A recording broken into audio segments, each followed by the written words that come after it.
ગોધરા તાલુકાની અંદર બે ગામમાં બે શંકાસ્પદ કેસ મળ્યા હતા અને એમને બંને દીકરાઓને હોસ્પિટલ દાખલ કરવામાં આવ્યા હતા।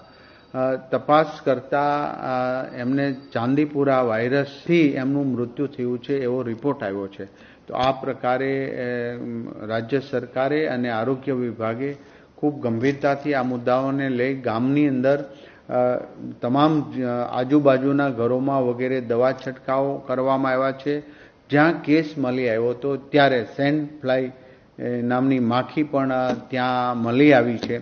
તો આ માટીના કાચા મકાનોની તિરાડની અંદર આ માખી રહેતી હોય તો એમના માટે પણ દરેક જગ્યાએ આજુબાજુના ઘરોમાં પણ દવાનો છંટકાવ કરવામાં આવ્યો છે। અને 2024માં જે ચાંદીપુરા વાયરસ જે જિલ્લાઓમાં આવ્યો હતો એ ગામોમાં પણ આજે સર્વે કરવામાં આવ્યું છે। અમારી બે ટીમ મેડિકલ કોલેજની બે ટીમ ગોધરા બંને ગામોની અંદર સર્વે કરી રહ્યા છે, ત્યાં તપાસ કરી રહ્યા છે અને શંકાસ્પદ કેસ હોય તો એમનું તુરંત જ ઇલાજ માટેની સલાહ પણ અત્યારે હાલ પૂરતા આ બે બાળકોના પોઝિટિવ આવવાથી મૃત્યુ થયા છે, જે ખૂબ જ દુઃખદ ઘટના છે અને આરોગ્ય વિભાગે ખૂબ ગંભીરતા લઈ ત્યાં તપાસથી લઈ આજુબાજુના ગામોમાં તપાસ યાની કે કેટલા પેશન્ટ છે શું છે એ બાબતમાં હાલ પૂરતા બીજા કોઈ આ બાબતના ચાંદીપુર વાયરસના ક્યાંય કેસ પ્રાપ્ત થયા નથી। ગભરાવાની જરૂર નથી,